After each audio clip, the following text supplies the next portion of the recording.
National Insurance Clearinghouse, the marketing arm of Brokers Alliance, presents a Bravo video event, the Business Insurance Zone, dedicated to financial professionals who use insurance in their practice. And on today's show, Charitable Giving 2012 with CPA Ken Davis. And now the host of the Business Insurance Zone, the whiz of the biz, insurance columnist Steve Savant.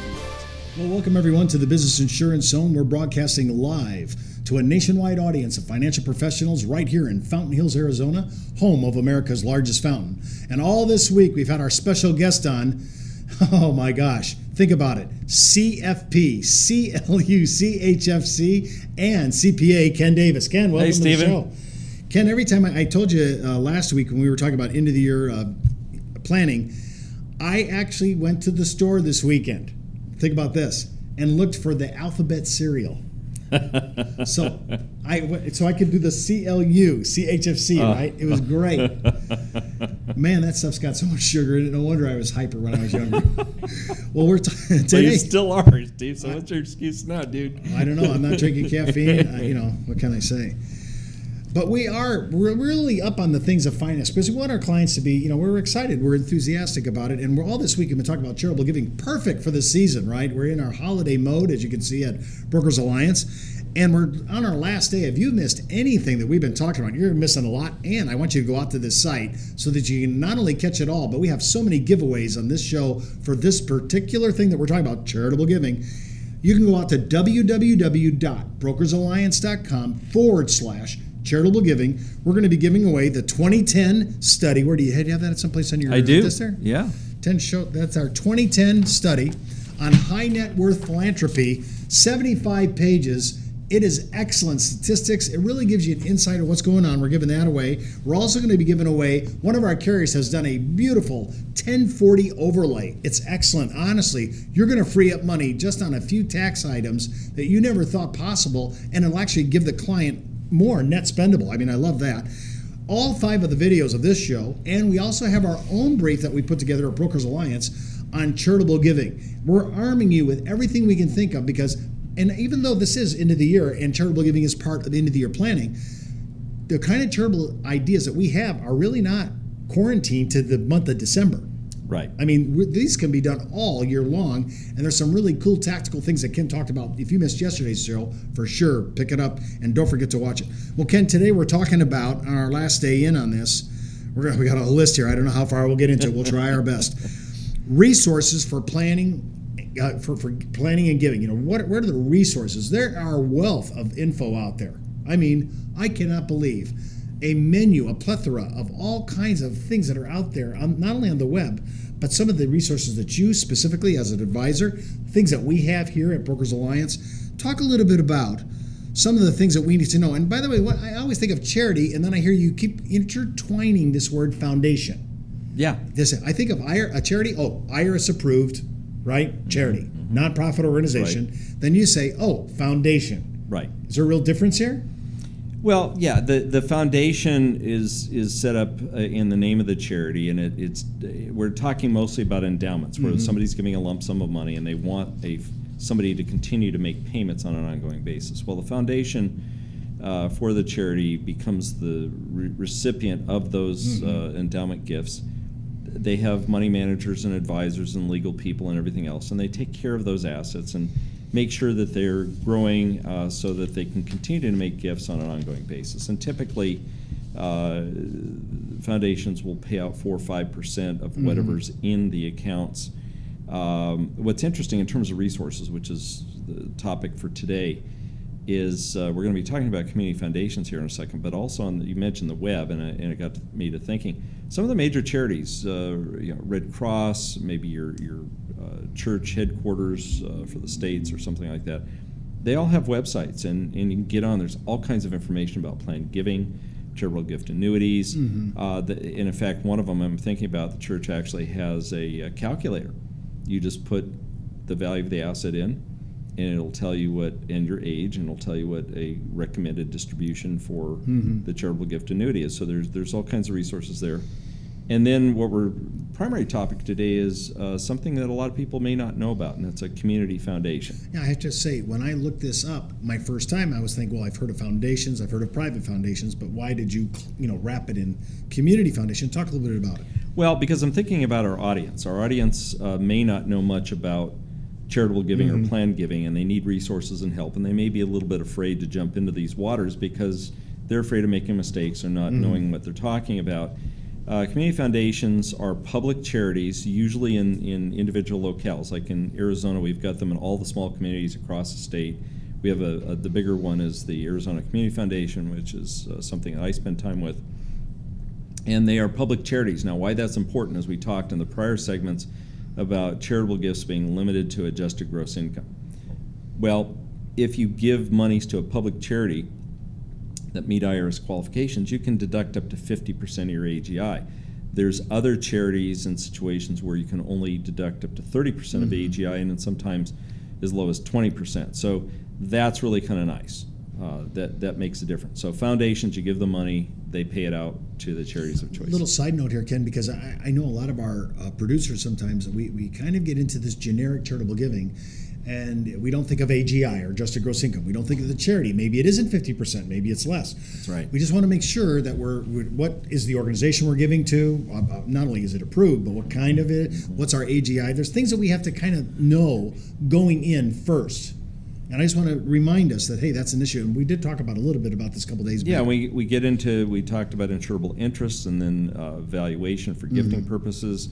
And the community foundations have attorneys and accountants and various people. And these people, we don't have to pay them, right? Yeah, pay them a dime. They're on their nickel. Well, and the fact of the matter is they love you dearly. When you show up and you have a gift for their foundation, you become their friend, and they're excited about having a relationship. So they'll give you wonderful resources.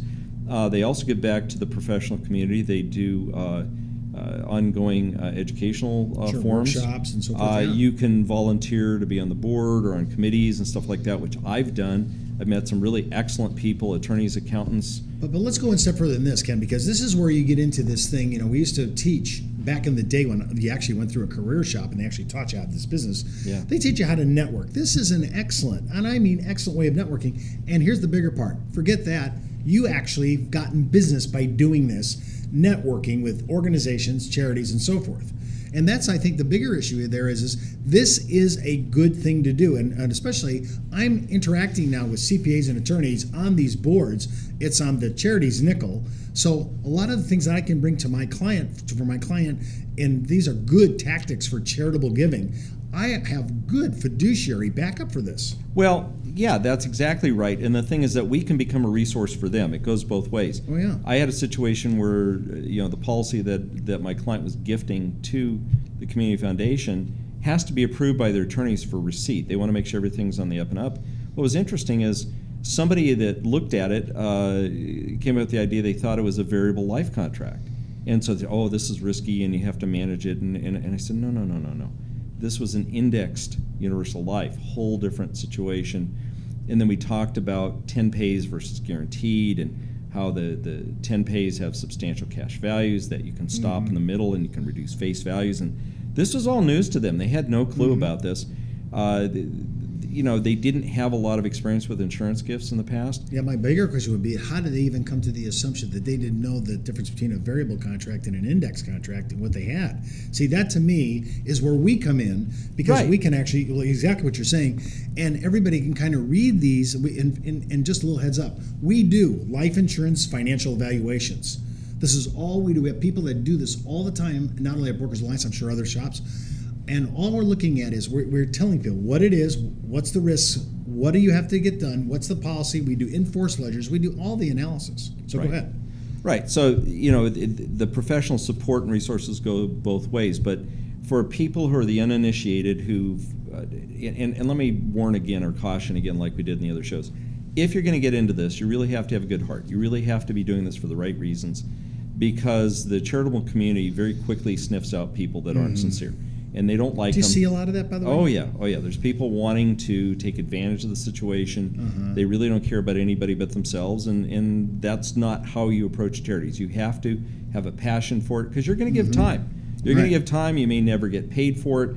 you're going to be giving your time and resources as well. And if you're lucky like me or whatever, over time, as they get to know you and trust you, you may very well see some business. But boy, it's like a Kiwanis Club or Rotary. You don't go in with the idea that I'm going to make a ton of business off this and money. You go in because you want to help the community. Although I must say that 90% of the reason why people go to these social gatherings is to network.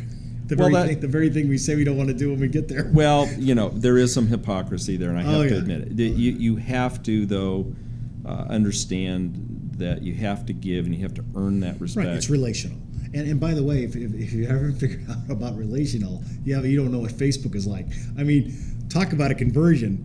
Mr. Transaction here, I have to say, had to make a major change in my thinking to go out to Facebook and be relational, right? That's exactly right. I mean, and you're saying pretty much this is the same area. But I want to talk about some of these other issues too. I buy into the community foundation.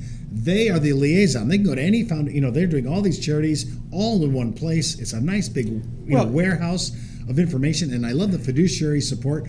How can I make that work in my practice? Well, that study that we're offering for free was really instructive. When I saw the numbers that 90% of planned giving is initiated by the client, not the advisor. Only 10% is the advisor asking to help the client. I'm just visualizing I'm at a party somewhere and I'm talking to somebody, and I'm not talking insurance or investments or whatever. I'm talking maybe about I'm at a charitable event. Mm-hmm. I'm talking, it's the Phoenix Botanical Gardens, right? Mm-hmm.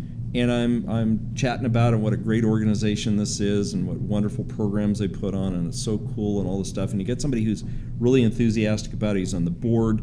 He's a wealthy guy, and you say, gosh, you really are a wonderful supporter of this organization. Mm-hmm. What are you doing in the planned giving area? Have you found ways to get deductions, and are you working with your advisors?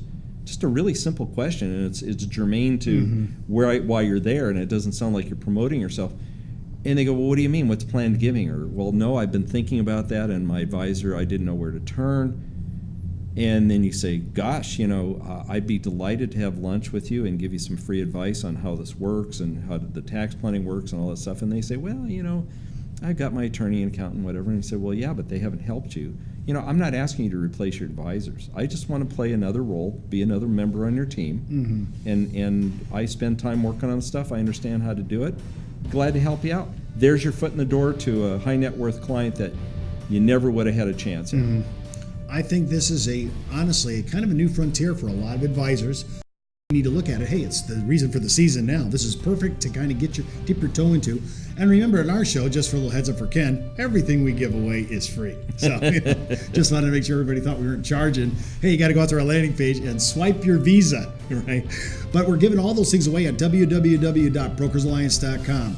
You're listening to the Business Insurance Zone, the show that focuses on insurance in your practice. You can email me at my address, thebiz@brokersalliance.com, or just call toll-free 1-800-290-7226, extension 147. Ken and I will be right back after a word from our premier sponsor of GUL and Term Insurance, Legal & General America. Banner Life Insurance Company and its subsidiary, William Penn Life Insurance Company of New York, comprise the Legal & General America companies, part of the International Legal & General Group, one of the largest insurance companies in the world. Now, Legal & General America is one of the top-rated insurance companies in America, with one of the strongest financial balance sheet among its peers. Legal & General America is a major player in guaranteed term and guaranteed universal life, and consistently ranks among the best carriers in almost every product spreadsheet. Legal & General America's product line of guaranteed universal life endows at the maturity date, while most carriers' cash values just zero out. You know the reputation of Banner?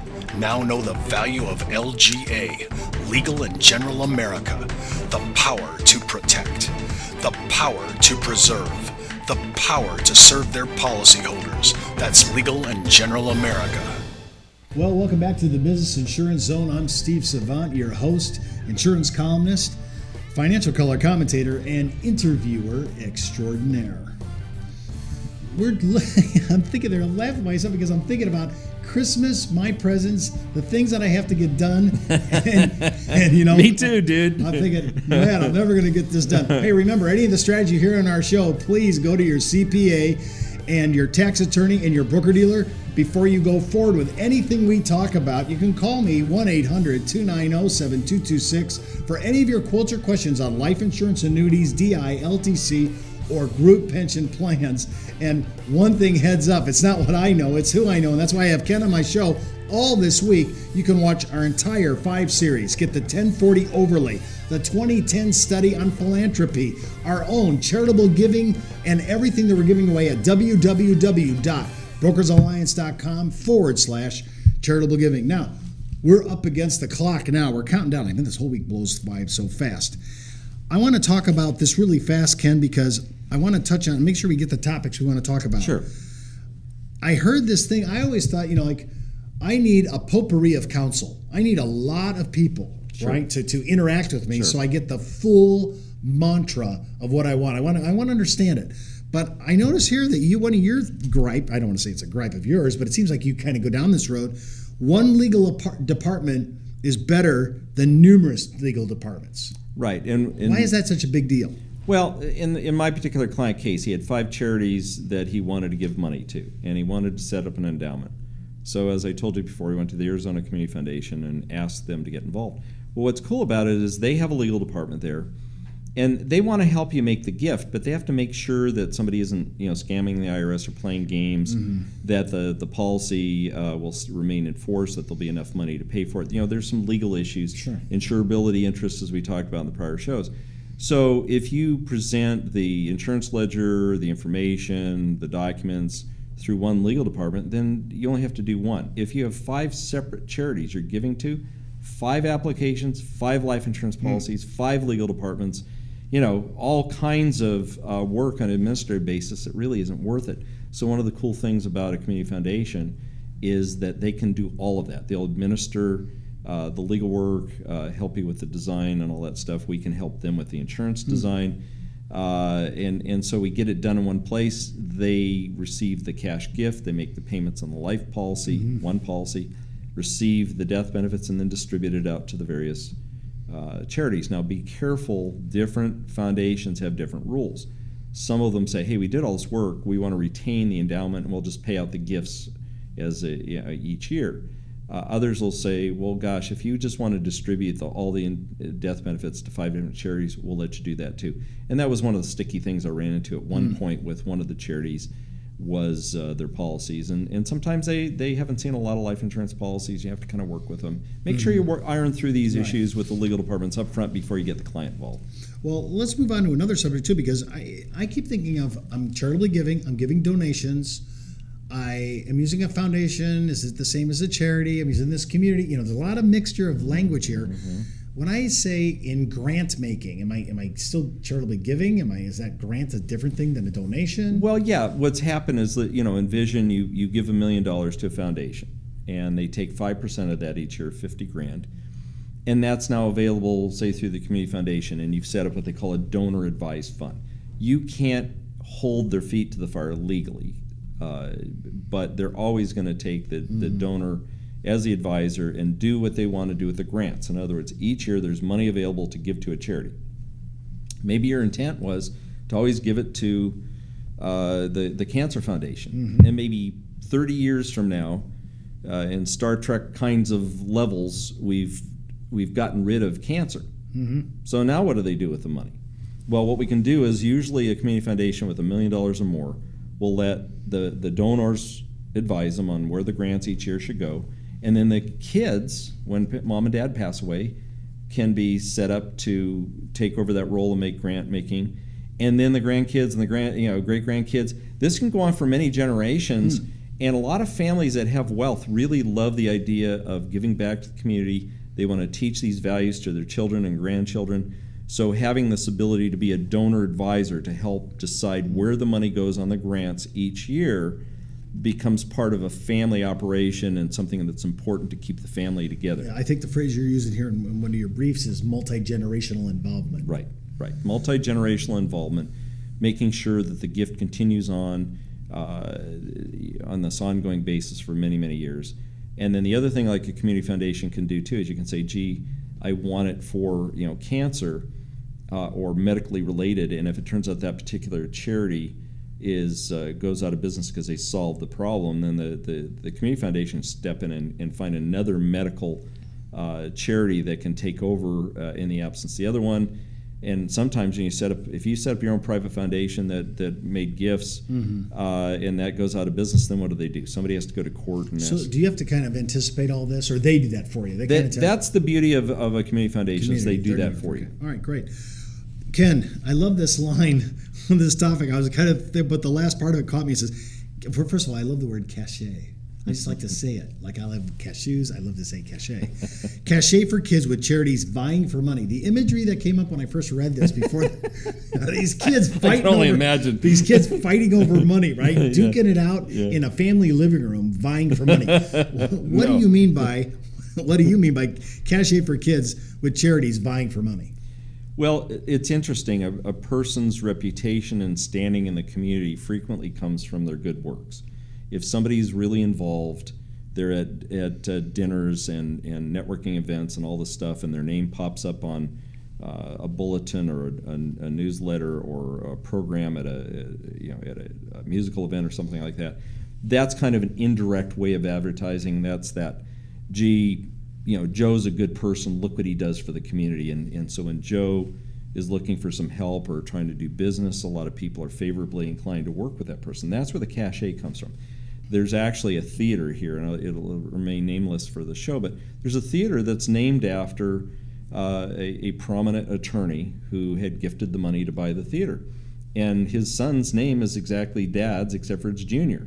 Now, that's what I talk about cachet, is you're walking around town with the name that's on this huge venue that everybody in the Phoenix area knows about.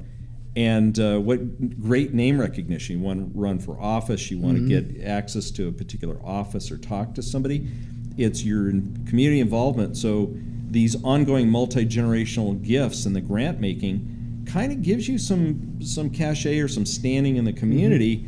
And people that do this kind of thing understand that. That's why they want their name on the buildings and stuff like that first to be remembered. So there's a value to this. Yeah, there's this intangible value, and people that do this kind of stuff understand that. So that's kind of a cool thing. And yes, I know we're supposed to give and all that stuff, but people are looking for, well, I'm going to give, but it'd be nice to get a little back. So there's always angles on this. There are always angles on it. Talk about a little bit about donor-advised funds, because I know that could be a very controversial subject.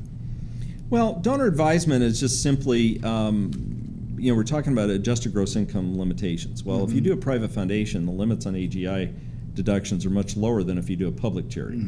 So what the community foundations do is set up a donor-advised fund. This is money where you put it in there, it becomes an endowment, you're going to do grant making. Legally, they can't give you the right to direct without question. But what they will do is if it's a valid charity, a legal charity, and you advise that that's where you want it to go, why wouldn't they do that? And they know that if they don't do it, they're going to stop getting people setting up donor-advised funds. So it's in their interest to cooperate with you. It's only in an egregious situation or something that doesn't make sense or there's a problem that they're not going to do it. So donor-advised fund is just a way of kind of, instead of having your own attorneys, your own legal documents, your accountants, your money managers, all that stuff to do your own private foundation, and then this plethora of additional rules that restrict you because the government doesn't quite trust you to have your own private foundation. They like the idea of a public foundation with community involvement and boards of directors that are unrelated to you, and that's where the whole donor-advised fund comes in. That's what that concept's all about. Well, I think when I think of all the things that we've been talking about all this week, just on charitable giving, which is, again, more universal than just doing this at the end of December, right? We're talking about all kinds of ideas. And remember, you can get this all out. We were talking about not only all the things we've been talking about, but so much more because we just don't have the time. Go out to our site, www.brokersalliance.com/charitable giving. Out there, we're going to have that 5-video series of this whole week. Our 1040 overlay by Carrie, it's excellent. Our 2010 study on high net worth philanthropy. Also, our own charitable giving thing that we put together so it can answer a lot of these questions. Well, and the other thing I'm going to mention, and we're not really prepared to get into it because it's way too complex, but there are things like charitable remainder trust, charitable lead trusts. I know one of the major insurance carriers does some seminar work on charitable lead trusts. Because of interest rates being so low, they're very attractive right now.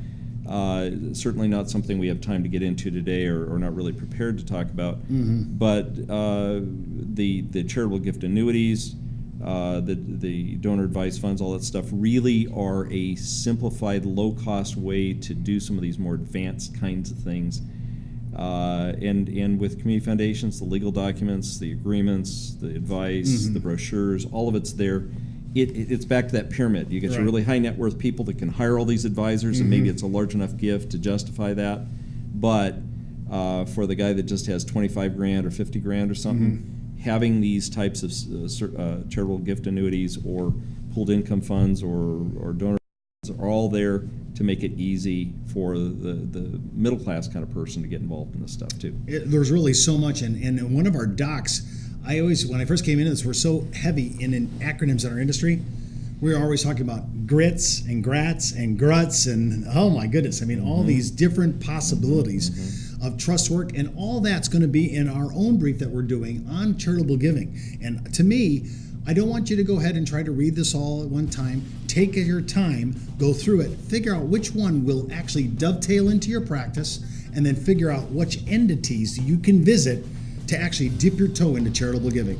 Well, you can watch this show and all our shows, this whole week of shows, in beautiful HD 1080p on our on-demand section at Brokers Alliance, right on our homepage at www.brokersalliance.com, and of course on all our social networks on YouTube, Vimeo, Facebook, LinkedIn, and Twitter.